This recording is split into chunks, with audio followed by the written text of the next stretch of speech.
Hello' friends, welcome back to my YouTube channel. মই অনুৰাগ শৰ্মা। আপোনালোক সকলোকে পুনৰবাৰ স্বাগতম জনাইছোঁ মোৰ ইউটিউব চেনেলটোলৈ। আজি মই আপোনালোকৰ সন্মুখত এটা নতুন ভিডিঅ'লৈ উপস্থিত হৈছোঁ আৰু আজিৰ ভিডিঅ'টোত মই আপোনালোকৰ সৈতে শ্বেয়াৰ কৰিম, ডিছকাছ কৰিম APSCৰ junior administrative assistant APSC JEE ৰ টেণ্টেটিভ এক্সাম ডেট কেতিয়া হ'ব, প্লেচ অফ পষ্টিং ক'ত হ'ব আৰু লগতে এক্সাম পেটাৰ্ণ, চিলেবাছ, তেওঁলোকৰ চিলেকশ্যন প্ৰচিডিউৰটো কি সেইটোৰ ওপৰত অলপ ডিছকাছ কৰিম। ঠিক আছে। চ' আপোনালোকে বহুতে মোক সুধি থাকে কমেণ্ট ছেকশ্যনত যে এই পৰীক্ষাটোৰ বিষয়ে অলপ ভিডিঅ' বনাবৰ কাৰণে। চ' আজি মই ভিডিঅ'টো বনাইছোঁ। ইয়াতে যোনটো APSCৰ জুনিয়ৰ এডমিনিষ্ট্ৰেটিভ এছিষ্টেণ্টৰ পষ্ট ওলাইছে তাৰে প্লেচ অফ পষ্টিংটো আপোনালোকৰ APSC অফিচ খানাপাৰা গুৱাহাটীতে হ'ব, জৱাহৰ নগৰ বুলি কয় জেগাডোখৰ।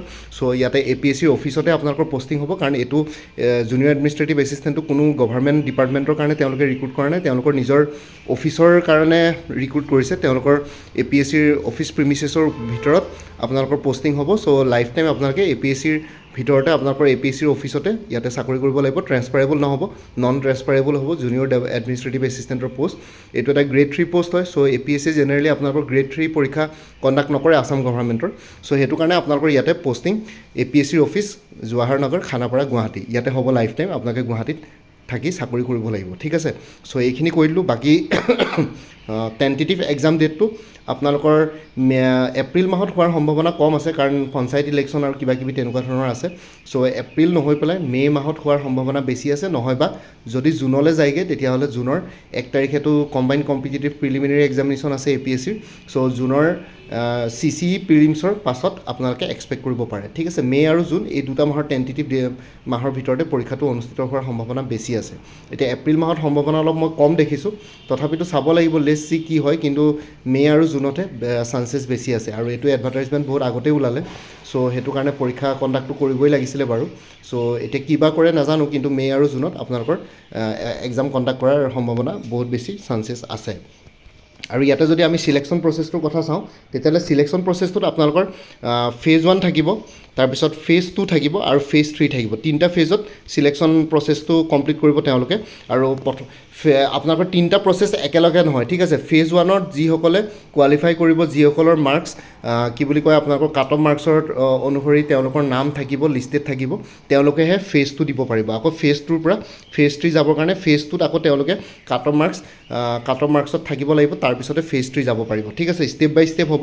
আপোনালোকে এপ্লাই কৰিছে বুলি ফেজ 1, ফেজ 2, ফেজ 3 গোটেইকেইটা পৰীক্ষা একেলগে দিব নোৱাৰিব।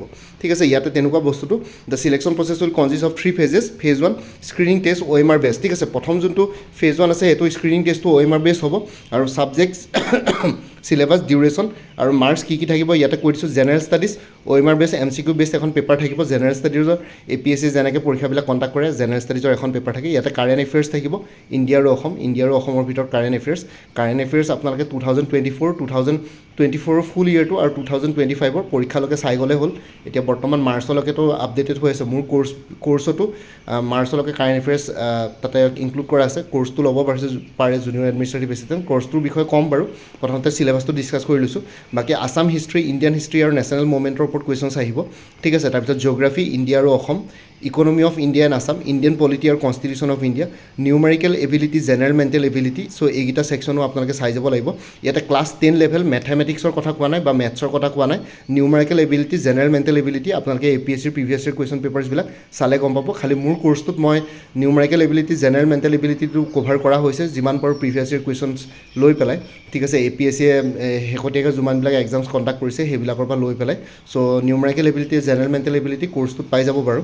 বাকী sports, books, authors and important people of Assam সেইখিনি বস্তু চাব লাগিব। Literature, culture and festivals of Assam এইকেইটা ছেকশ্যন থাকিব। চ' অসমৰ ছেকশ্যন বহুতকেইটা থাকিব। তাৰোপৰি Indian history, national movement, Indian history, ancient Indian history, medieval Indian history সেইখিনি থাকিব। বাকী এইখিনি আছিলে চিলেবাছটো, অ'ভাৰঅল চিলেবাছ। জেনেৰেল ষ্টাডিজৰ APSCৰ কণ্ডাক্ট কৰা এক্সামবিলাকত যোনটো চিলেবাছ থাকে মোৰ লেছ একেই হয় চিলেবাছটো। চ' 2 ঘণ্টাৰ পৰীক্ষা হ'ব, 100 মাৰ্কছ থাকিব। ঠিক আছে। 100টা কুৱেশ্যনছ থাকিব ইয়াতে, পাৰ কুৱেশ্যন 1 মাৰ্কে থাকিব, আৰু নিগেটিভ মাৰ্কিং থাকিব। নিগেটিভ মাৰ্কিং পাৰ কুৱেশ্যন 0.25কৈ থাকিব। যিহেতু এটা কুৱেশ্যনৰ এগেইনষ্টে 1 মাৰ্কে আছে, চ' নিগেটিভ মাৰ্কিং 0.25 মাৰ্কছকৈ থাকিব। যদিহে পাৰ কুৱেশ্যন 2 মাৰ্কছকৈ থাকিলেহেঁতেন নিগেটিভ মাৰ্কিং 0.50কৈ থাকিলে। ইয়াতে পাৰ কুৱেশ্যন 1 মাৰ্কে থাকিব। চ' সেইকাৰণে নিগেটিভ মাৰ্কিং 0.25 মাৰ্ককৈ থাকিব। তাৰপিছত আপোনালোকে Second phase 2 হ'ল on the basis of the performance in the phase 1 candidates will be called for the written test conventional type.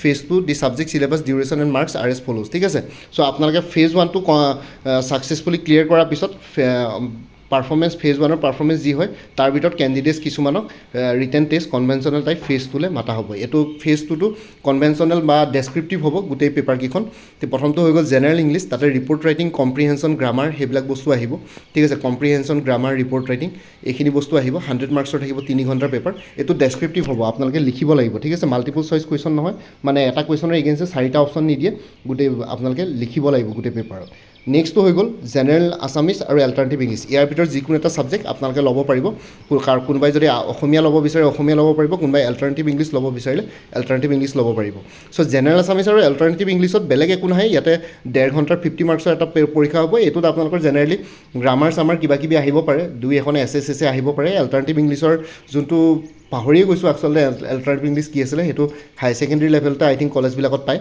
So' alternative ইংলিছত যোনখিনি আছিলে সেইখিনি আহিব তাতে আপোনালোকৰ এছ আহিব পাৰে কিবা কিবি এছে আহিব পাৰে লেটাৰ ৰাইটিং আহিব পাৰে বা গ্ৰামাৰ চামাৰ তেনেকুৱা ধৰণৰ কিবা কিবি আহিব পাৰে 50 মাৰ্কছততো কিমান ইনক্লুড কৰিব বহুত বেছি একো ইনক্লুড কৰিব নোৱাৰে চ' সেইখিনি আহিব পাৰে ঠিক আছে বা মেক চেণ্টেন্স বা কিবা কিবি তেনেকুৱা ধৰণৰ কিছুমান কুৱেশ্যনছ আহিব পাৰে থাৰ্ডটো হৈ গ'ল precis writing drafting and general knowledge ঠিক আছে থাৰ্ডটোত precis writing drafting general knowledge এইখিনি থাকিব জেনেৰেল নলেজ মানে আপোনালোকৰ ইয়াতে জেনেৰেল ষ্টাডিজত যোনখিনি বস্তু ফেজ 1ত আপোনালোকে কৰিব তাৰে জেনেৰেল নলেজৰ ইয়াতে কুৱেশ্যন আহিব ইয়াতে 200 মাৰ্কছত গোটেইখিনি থাকিব জেনেৰেল নলেজ প্ৰিচি ৰাইটিং ড্ৰাফটিং একেখন পেপাৰ থাকিব চ' ইয়াতে জেনেৰেল নলেজৰ কুৱেশ্যনো আপোনালোকে 60-70 মাৰ্কছৰ কুৱেশ্যন ইয়াতে এক্সপেক্ট কৰিব পাৰে জেনেৰেল নলেজ মানে সেই জেনেৰেল ষ্টাডিজৰ নিচিনাই হয় চিলেবাছটো ইয়াতে খালি আপোনালোকৰ ডেছক্ৰিপটিভ হ'ব এতিয়া ডেছক্ৰিপটিভ কেনেকুৱা ধৰণৰ আহে নাজানো চ' আপোনালোকক কিছুমান কুৱেশ্যনছ দিব এনচাৰ্ছ কৰিব লাগিব বাকী প্ৰিচি ৰাইটিং সেইবিলাক কোৰ্চত বাৰু ইনক্লুড কৰি দিয়া আছে report writing precis writing grammar comprehension এইবোৰ মোৰ কোৰ্চটোত পাই যাব ফেজ 2ৰ কাৰণে বাকী ফেজ 1ত ক্লিয়াৰ কৰাসকলে ফেজ 2লৈ যাব পাৰিব এনেকুৱা নহয় যে গোটেইবিলাকে এপ্লাই কৰাবিলাকে ফেজ 2 দিব পাৰিব তেনেকুৱা নহয়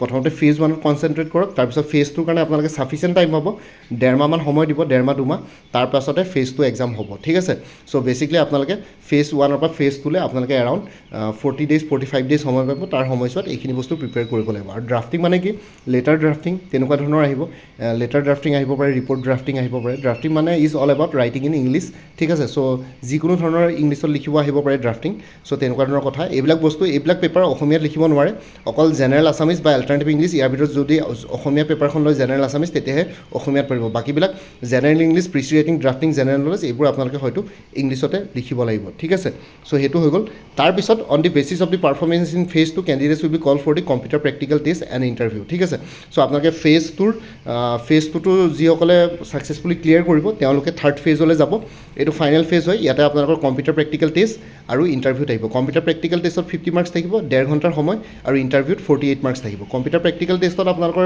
জেনেৰেলি ADRE যোনবিলাক কম্পিউটাৰ প্ৰেক্টিকেল টেষ্টত যেনেকুৱা ধৰণৰ কুৱেশ্যনছ আহে আৰু তেনেকুৱা ধৰণৰ আপোনালোকৰ কম্পিউটাৰত প্ৰেক্টিকেলি কৰিবলৈ দিব বস্তুখিনি যেনেকৈ আপোনালোকৰ Microsoft Excel Word PowerPoint so' সেইখিনিৰ ওপৰতে ইয়াতে কুৱেশ্যনছ আহিব সেইখিনি এতিয়াই আপোনালোকে হেডেক লৈ লাভ নাই এতিয়া বৰ্তমান আপোনালোকে ফেজ 1ত কনচেনট্ৰেট কৰক বাকী আপোনালোকে ছাফিচিয়েণ্ট টাইম পাব প্ৰত্যেকটো ফেজৰ মাজত চ' ডেট প্ৰিপেয়াৰ কৰিব পাৰে বাকী ইণ্টাৰভিউত 48 মাৰ্কছ আৰু লিখিছে the final merit list will be prepared on the basis of performance in phase 2 and phase 3 the dates of holding the examination will be notified later on ঠিক আছে চ' আপোনালোকৰ ফাইনেল চিলেকশ্যন ফেজ 2 আৰু phase 3ত total marks মিলাই যোনটো হ'ব on the basis of the performance in phase 2 and phase 3 final selection হ'ব so' cut off marks final cut off marks ইয়াতে phase 2 আৰু ফেজ 3 মিলাই পেলাই হ'ব ফেজ 2ত টোটেল মাৰ্কছ আছে 350 আৰু ফেজ 3ত আছে 98 ঠিক আছে 350 প্লাছ 98 448 মাৰ্কছৰ ভিতৰত আপোনালোকৰ নিৰ্ধাৰণ কৰা হ'ব ফাইনেল চিলেকশ্যন আৰু ফেজ 1টো এটা স্ক্ৰিনিং টেষ্ট সেইটো জাষ্ট আপোনালোকৰ ফেজ 2 যাবৰ কাৰণে মানে প্ৰিলিমিনেৰী নিচিনা ঠিক আছে ফেজ 1টো এটা প্ৰিলিমিনেৰী এক্সামিনেশ্যন তাৰপিছত আহি গ'ল ফেজ 2 মেইনছ আৰু ফেজ 3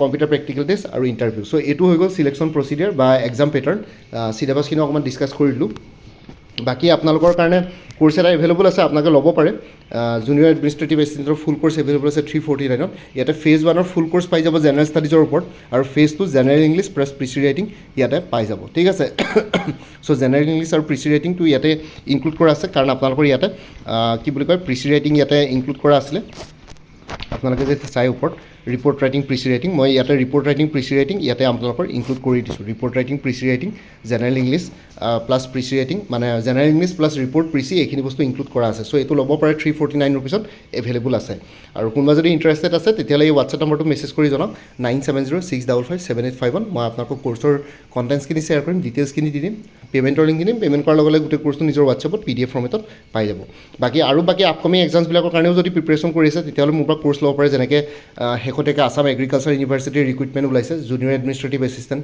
তাৰপিছত জুনিয়ৰ একাউণ্টেণ্ট ঠিক আছে ছেকশ্যন এছিষ্টেণ্ট সেইবিলাকৰ পষ্ট ওলাইছে তাৰ কাৰণে এটা ফুল কোৰ্চ এভেইলেবল আছে 299 ৰুপিছত তাৰপিছত APSCৰ এগ্ৰিকালচাৰ ডেভেলপমেণ্ট অফিচাৰ জেনেৰেল ষ্টাডিজৰ কাৰণে ফুল কোৰ্চ এটা এভেইলেবল আছে 249ত APSC ইনস্পেক্টৰ অফ লিগেল মেট্ৰলজিৰ জেনেৰেল ষ্টাডিজ পেপাৰখনৰ ওপৰত ফুল কোৰ্চ এভেইলেবল আছে 249ত APSC জুনিয়ৰ ডেভেলপমেণ্ট অফিচাৰৰ কাৰণে ফুল কোৰ্চ এভেইলেবল আছে 299ত APSC জুনিয়ৰ এডমিনিষ্ট্ৰেটিভ এছিষ্টেণ্টৰ কথা ক'লোৱে 349 ৰুপিছত এভেইলেবল আছে আৰু APSC এছিষ্টেণ্ট একাউণ্টছ অফিচাৰ AEGCLৰ কাৰণে ফুল কোৰ্চ এভেইলেবল আছে 375ত পৰীক্ষা দেওবাৰে অনুষ্ঠিত হ'ব AEGCLৰ AEৰ টেষ্ট চিৰিজ ল'ব বিচাৰে যদি 999ত এভেইলেবল আছে CCৰ প্ৰিলিমিনাৰী ক্ৰেছ কোৰ্চ এভেইলেবল আছে আৰু CCৰ প্ৰিলিমিনাৰী টেষ্ট চিৰিজৰ প্ৰগ্ৰেমো এভেইলেবল আছে আৰু বৰ্তমান কাৰেণ্ট এফেয়াৰ্ছ মোৰ কোৰ্চবিলাকত 2024 ফুল ইয়েৰ 2025 জানুৱাৰী ফেব্ৰুৱাৰী মাৰ্চ কভাৰ কৰা হৈছে মাৰ্চ মাহটো কমপ্লিট কৰাৰ পিছত এপ্ৰিল মাহত আপোনালোকে এপ্ৰিল মাহটোৰ কমপ্লিট হোৱাৰ পিছত মে' মাহত এপ্ৰিল মাহৰ কাৰেণ্ট এফেয়াৰ্ছো পাই যাব এতিয়া বৰ্তমান মাৰ্চ মাহলৈকে কমপ্লিট কৰা মানে মাৰ্চ মাহলৈকে কভাৰ কৰা হৈছে আপোনালোকে নেক্সট মাহত আপোনালোকে মোক জাষ্ট এটা ৰিমাইণ্ডাৰ মেছেজ দিলে হ'ল যে প্ৰিভিয়াছ মান্থ বা লাষ্ট মান্থৰ কাৰেণ্ট এফেয়াৰ্ছ লাগে তাৰ কাৰণে ফাৰ্ডাৰ পে'মেণ্ট কৰিব নালাগে কোনোবা যদি ইণ্টাৰেষ্টেড কেণ্ডিডেটছ আছে তেতিয়াহ'লে এই হোৱাটছএপ নম্বৰটোত মেছেজ কৰি জনাওক 9706557851 আপোনালোকক কোনটো কোৰ্চ লাগে কোৰ্চৰ কণ্টেণ্টছখিনি শ্বেয়াৰ কৰিম লগতে পে'মেণ্টৰ লিংক দি দিম পে'মেণ্ট কৰাৰ লগে লগে গোটেই কোৰ্চটো নিজৰ হোৱাটছএপত PDF ফৰ্মেটত পাই যাব আৰু ইয়াতে যোনটো হোৱাটছএপ নম্বৰ দি আছে এইটো অনুগ্ৰহ কৰি কল নকৰিব এইটো জাষ্ট হোৱাটছএপ মেছেজৰ কাৰণে এভেইলেবল কলৰ কাৰণে এভেইলেবল নহয় বাকী আপোনালোকে আগতে যদি মোৰ পৰা কিবা কোৰ্চ লৈ থৈছিলে এবাৰ জনাই দিব তেতিয়া আগৰ মেটেৰিয়েলছখিনি বাদ দি যোনখিনি এডিশ্যনেল মেটেৰিয়েলছ লাগিব সেইখিনি ল'লে হ'ল কাৰণ বহুতবিলাক কোৰ্চত হেৰিবিলাক একেই চিলেবাছবিলাক একেই সেইকাৰণে এবাৰ জনাই দিব যাতে আপোনালোকে বস্তুটো বাৰেপেটি অভাৰৰাইট নহয় মানে একেলগে একে টাইপৰ কোৰ্চ আকৌ দুবাৰ তিনিবাৰকৈ লৈ থাকিবলগীয়া নহয় এবাৰ জনাই দিব চ' ভিডিঅ' ডেছক্ৰিপশ্যন আৰু কমেণ্ট ছেকশ্যন চেক কৰক তাতে কোৰ্চখিনি কথা আৰু এবাৰ উল্লেখ কৰিছোঁ আৰু লগতে মোৰ APSC JAA এটা বুলি প্লেলিষ্ট ক্ৰিয়েট কৰি থোৱা আছে জুনিয়ৰ এডমিনিষ্ট্ৰেটিভ এছিষ্টেণ্টৰ কাৰণে এটা ডেডিকেটেড প্লেলিষ্ট সেই প্লেলিষ্টৰ লিংকটো এই ভিডিঅ'টোৰ ডেছক্ৰিপশ্যনত দি দিম সেই প্লেলিষ্টত গ'লে এই পৰীক্ষাটোৰ লগত জড়িত সকলো ধৰণৰ ভিডিঅ'জ পাই যাব বাকী মোৰ আৰু এটা চেনেল আছে অসমীয়া বুলি সেই চেনেলটোৰ লিংকটো এই ভিডিঅ'টোৰ ডেছক্ৰিপশ্যনত শ্বেয়াৰ কৰিছোঁ আপোনালোকে সেইটো চেনেলো ছাবস্ক্ৰাইব কৰি ল'ব পাৰিব যাতে ভৱিষ্যতলৈ এনেকুৱা ধৰণৰ কম্পিটিটিভ এক্সামছবিলাক দিয়াৰ ক্ষেত্ৰত আৰু অলপ এক্সট্ৰা গাইডেঞ্চ পাই যায় বাকী মোৰ ভিডিঅ'ছবোৰ চাই যদি ভাল পায় মোৰ চেনেলটো ছাবস্ক্ৰাইব কৰি ল'ব আৰু লগতে আপোনালোকৰ যিমানখিনি ফেমিলি ফ্ৰেণ্ডছ ৰিলেটিভছ আৰু চিনাকি এক্সপিৰিয়েঞ্চ আছে তেওঁলোকৰ লগত মোৰ চেনেলটো শ্বেয়াৰ কৰিব লগতে কমেণ্ট ছেকশ্যনত জনাব কিবা যদি কুৱেশ্যন থাকে ডাউট থাকে মই নিশ্চয় আপোনালোকৰ কুৱেশ্যনছ আৰু ডাউটছবিলাকৰ ৰিপ্লাই দিবলৈ চেষ্টা কৰিম বাকী আজিৰ ভিডিঅ'টো ইমানতে সমাপ্ত কৰি আপোনালোক সকলোৰ পৰা বিদায় ল'লোঁ কাইলৈ পুনৰ এটা নতুন ভিডিঅ'লৈ আপোনালোকৰ সন্মুখত উপস্থিত হ'ম তেতিয়ালৈকে ভালকৈ প্ৰিপেৰেশ্যন কৰি থাকক সকলোৱে অল দি বেষ্ট থাকিলে bye and take care friends Bharat Mata কি জয় জয় আই অসম